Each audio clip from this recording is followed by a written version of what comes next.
Fala, galerinha!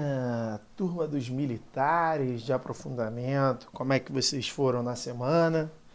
Semana de feriadinho, mas de muito trabalho para todos nós. Tudo tranquilo? Espero que vocês estejam bem. Vamos trabalhar aí nossa cabeça, né? Pra gente passar por o que a gente está passando de forma mais saudável possível. Eu sei que é difícil, eu sei que é complexo. Lembra que tá ruim para todo mundo, tá?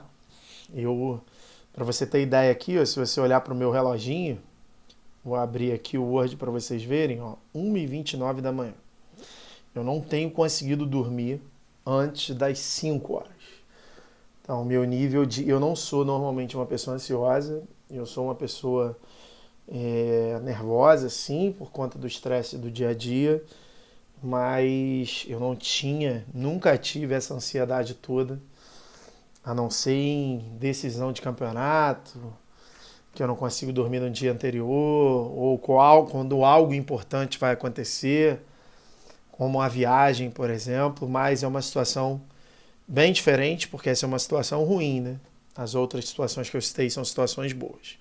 Mas vamos lá, vamos trabalhar. Eu lembro que na última aula a gente falou das funções inorgânicas, ácidos e bases, e conforme eu tinha prometido a vocês, na lista que eu coloquei, eu disse que eu faria a resolução, né, dos exercícios.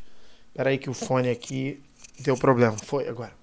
A resolução dos exercícios da folha que eu dei para vocês. Lembrando que nessa semana agora a gente vai dar uma parada no conteúdo, exatamente para a gente poder revisar boa parte da matéria que a gente viu, e também para dar tempo da galera se organizar e botar em dias alguns conteúdos aqui. Então, especificamente, a gente vai falar de ácidos e bases nessa lista. Essa é uma questão da prova da SPSEX, em que o cara coloca ácidos orgânicos, 2 ácidos carboxílicos, os orgânicos aqui do lado, e do outro lado, os ácidos inorgânicos, beleza?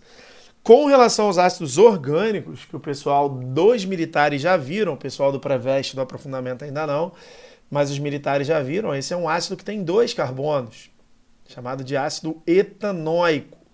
Etano, por causa de 2 carbonos, do prefixo et, e óico, da terminação dos ácidos carboxílicos. E esse daqui, que é um ácido famosíssimo, um ácido que tem um anel aromático presente na sua estrutura, ele possui 2 nomes, ó. Esse ácido número 2 aqui, eu vou colocar o nome dele aqui, ó. A gente pode chamar ele de ácido fenilmetanoico, olha lá, ou ácido benzoico.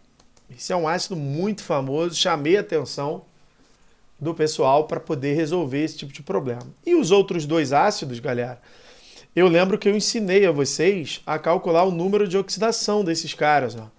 H3PO4. A gente vem aqui e bota o hidrogênio mais 1, total mais 3. Aí aqui no canto, deixa eu separar aqui para ficar organizado, o oxigênio é menos 2, o total é menos 8. Então aqui no meio, para que a soma das cargas todas dê em 0, a gente vai ficar aqui com o mais, mais, cadê o mais? 5. Para eu somar 3 com 5, o resultado ser 8, diminui de 8, o resultado ser 0. Ou seja, nesse caso aqui, o fósforo ele está com a carga 5. E quando a gente vai na tabela periódica, o fósforo ele está localizado no grupo 5A. E eu tinha dito a vocês que quando o NOx de um elemento for igual ao número do grupo, ele tem a terminação ico. Então esse ácido aqui do fósforo, terminando com ico, ele é chamado de ácido fosfórico. Beleza? Tranquilo? E o outro ácido ali do lado, ó, o H3BO3, se a gente fizer a mesma coisa, ó, H3BO3, se eu botar aqui a carga do hidrogênio, olha lá, carga do hidrogênio mais 1, total, mais 3. A carga do oxigênio, a gente vai botar aqui menos 2, total dela, menos 6. Cara, a hora que você botar aqui no meio, a gente vai ter a carga 3. Ah lá. Para que a soma das cargas dê 0. E na tabela periódica, galera, o boro está localizado no grupo 3A. Ah lá. E mais uma vez aconteceu isso aqui, onde o NOx do elemento, ou seja, o número de oxidação do elemento, ficou rigorosamente igual ao número do grupo. Então, portanto, esses caras aqui possuem a terminação ico. Então, na sequência aqui, ó, a gente tem esse ácido aqui, que é o ácido etanóico. Olha lá, etanóico. Olha lá. O ácido fenilmetanóico ou benzoico. O ácido fosfórico. E o ácido que a gente vai chamar aqui embaixo agora, para terminar, o chamado ácido bórico. Beleza? Então, a opção verdadeira tem que ter etanóico, benzoico, fosfórico e ácido bórico. A gente vai ficar com a letra B de bola. Beleza? Esses foram os nomes dos ácidos. Agora, na prova do exame de qualificação da UERJ, a galera que fala, e sempre tem questão muito difícil. Porra, essa questão número 2 aqui, cara, você não pode errar. O cara lista para você 4 substâncias e pergunta qual delas, segundo a definição de Arrhenius, para quem não lembra a definição de Arrhenius, é toda espécie que, quando colocada em água, produz como único íon positivo o íon hidrônio, que é o íon H+. Esse cara aqui não pode ser um ácido de Arrhenius, ele é um sal, é o cloreto de amônio. Esse daqui não é um ácido de Arrhenius, é uma base, o hidróxido de sódio. E esse cara aqui é um composto orgânico, ele é um hidrocarboneto de fórmula C2H6. Ele é o etano, cara, o único cara que é um ácido orgânico, um ácido de Arrhenius, desculpa, tem que ser obrigatoriamente o H2SO4. Cara, muito fácil, muito fácil. Agora, lembra o seguinte, né, que o cara pode perguntar para você, por exemplo, se o ácido é forte, se a base é forte, e isso vai implicar, por exemplo, na quantidade de corrente elétrica que ele vai poder, digamos assim, transferir de um ponto a outro numa solução aquosa. É o que vai acontecer aqui, por exemplo, na prova do Enem de Libras. Ah lá. Realizou-se um experimento, vou mostrar aqui para vocês, ó, utilizando o esquema mostrado na figura para medir a condutibilidade elétrica das soluções. Foram montados 5 kits, contendo cada um 3 da mesma concentração, sendo uma de um ácido, uma de uma base e outra de um sal. E eles dizem os kits analisados pelos alunos foram. O desenho, para eu te mostrar aqui, é o seguinte, ó, os 2 fios estão ligados na tomada, um deles está preso numa lâmpada e mergulhados na água. E esse daqui, o fio está direto na água. Cara, a lâmpada não vai acender. Do jeito que está aqui, a lâmpada não acende. Agora, quando a gente jogar uma substância aqui dentro desse frasco, quando a gente joga uma substância dentro desse frasco, só existem 3 opções para a lâmpada acender. Ou a gente jogou um ácido forte, ou a gente jogou uma base forte, ou a gente jogou um sal muito solúvel. E é isso que ele vai perguntar para mim. Qual dos kits analisados provocou o acendimento da lâmpada com um brilho mais intenso nas 3 soluções ao mesmo tempo? Então, minha missão é procurar um ácido que é forte, uma base que é forte e um sal que é muito solúvel. Senhores, a solução número 1 só traz ácidos. Então, eu tenho o H3BO3, o H3PO4, o H2SO4, o HCl4 e o HNO3. Eu não sei se vocês lembram, mas para a gente caracterizar um ácido como sendo forte, eu preciso diminuir o número de oxigênios do número de hidrogênios. Ou seja, eu vou pegar esse númerozinho aqui, ó, que é o número 3, não dá para sublinhar aqui, né? Infelizmente não dá para sublinhar, porque é uma tabelinha. Eu vou pegar esse número 3 e vou diminuir desses 3 hidrogênios aqui e o resultado vai ser 0. Toda vez que o resultado for 0 de uma diminuição, o ácido é considerado muito fraco. Então o H3BO3 ele não vai ser usado para acender a lâmpada. Tanto que ele é um ácido fraco, ele é vendido como água boricada. Ele é vendido na farmácia. Esse daqui, por exemplo, a hora que eu fizer 4 menos 3, o resultado dá 1. E aí, quando a gente coloca essa substância com o resultado 1, quando eu diminuo o número de hidrogênios do número de oxigênios, eu obrigatoriamente tenho um ácido moderado.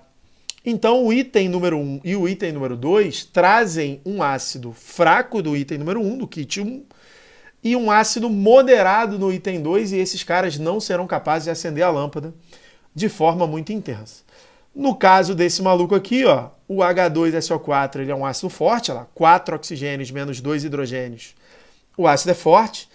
4 oxigênios aqui menos 1 hidrogênio, o ácido é considerado muito forte.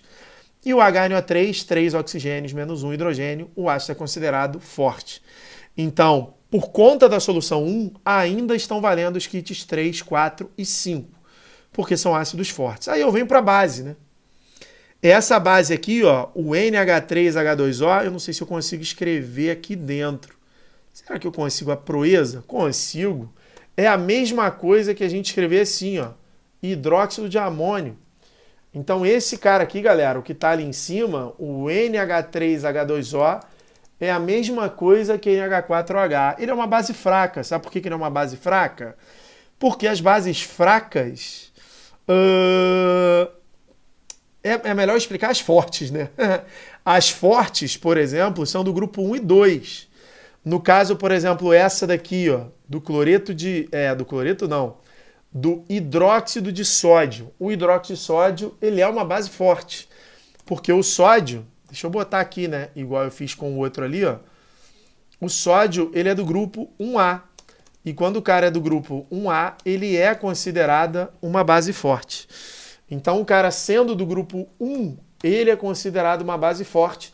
Portanto, ele vai acender a lâmpada com uma intensidade relativamente alta. Isso não vai acontecer com o hidróxido de zinco e também não vai acontecer com o hidróxido de amônio, porque elas são bases muitíssimo fracas, embora o hidróxido de amônio seja uma base bastante solúvel. Mas por ser uma base fraca, ela não vai acender com facilidade. E o cloreto de sódio que está aqui, né, é um sal extremamente solúvel, vai fazer com que esse kit 4 aqui seja o kit escolhido por exatamente conter um ácido forte, uma base forte e um sal muito solúvel. Portanto, a resposta correta é a letra D de dado, kit número 4.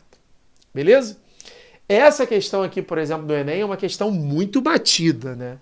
Essa é uma questão que a gente não pode errar absolutamente nenhum. Esse é um dos problemas ambientais que caem na prova do Enem. Normalmente se cobram 3 problemas ambientais na prova. Um é a camada de ozônio, olha lá. O outro é o efeito estufa. E o outro é o que a gente chama de chuva ácida ou de problemas com ácidos.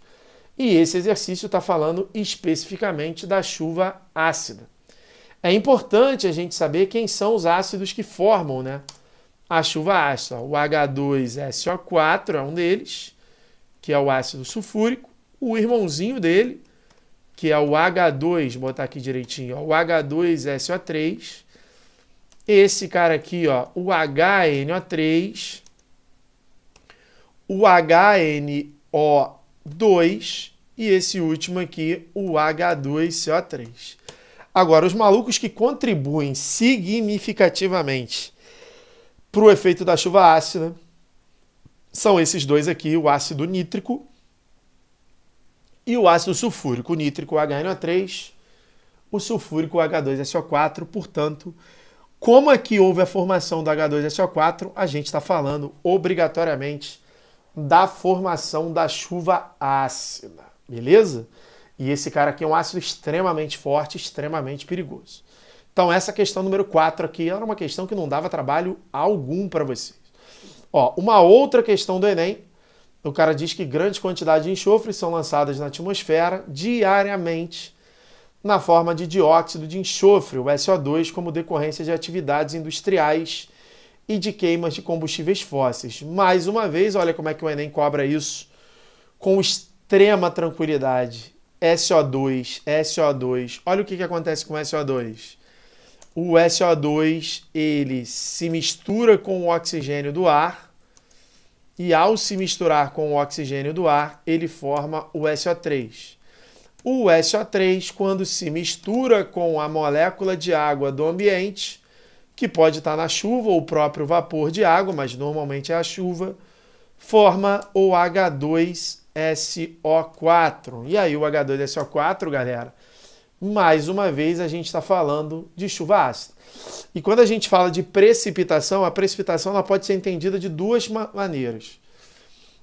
A gente pode falar em precipitação quando você tem um líquido se transformando em um sólido, ou algo que está dissolvido e forma sólido, ou quando você tem um gás que vira líquido. Por exemplo, se você colocar uma garrafa de cerveja gelada em cima da mesa, a galera costuma dizer assim, pô, a cerveja está suando. Não, mas você vai corrigir a pessoa. Não está suando. O que está ocorrendo é uma precipitação das moléculas de água na superfície mais gelada da cerveja, transformando o vapor de água em líquido. Beleza? Então esse termo precipitação serve para isso. Uma outra coisa, ó, que foi cobrada aqui, ó, mais uma questão do Enem, para daqui a pouco na 7 a gente voltar à questão da SpaceX, o cara fala que os tubos de PVC, material organoclorado sintético, normalmente utilizado como encanamento na construção civil, e ao final da sua vida útil, uma forma de descarte desses tubos pode ser a incineração. Nesse processo, libera-se HCl, cloreto de hidrogênio, dentre outras substâncias. Assim, é necessário, para evitar o problema da emissão desse poluente, a gente vai ter que, naturalmente, usar uma outra substância para poder fazer um processo de neutralização. E aí, galera, ó, entre outras alternativas possíveis para o tratamento, é apropriado canalizar e borbulhar os gases provenientes da incineração em... Então, o que a gente tem aqui nessa questão do Enem? O Enem faz muito isso. O Enem, quando ele cria para você um problema, e a galera da SpaceX vai ver que isso acontece muito também na prova da SpaceX, quando ele cria um problema ácido, ele pode fazer duas perguntas para você. Ele pode perguntar para você quem causa, que foi o que aconteceu na questão aqui de cima. Ah lá, o problema é de chuva ácida e quem causou foi o ácido sulfúrico. Mas ele pode perguntar para você também, numa segunda pergunta, vamos botar aqui assim também, ó, quem resolve esse problema? Ah lá, quem... agora sim. Quem resolve esse problema?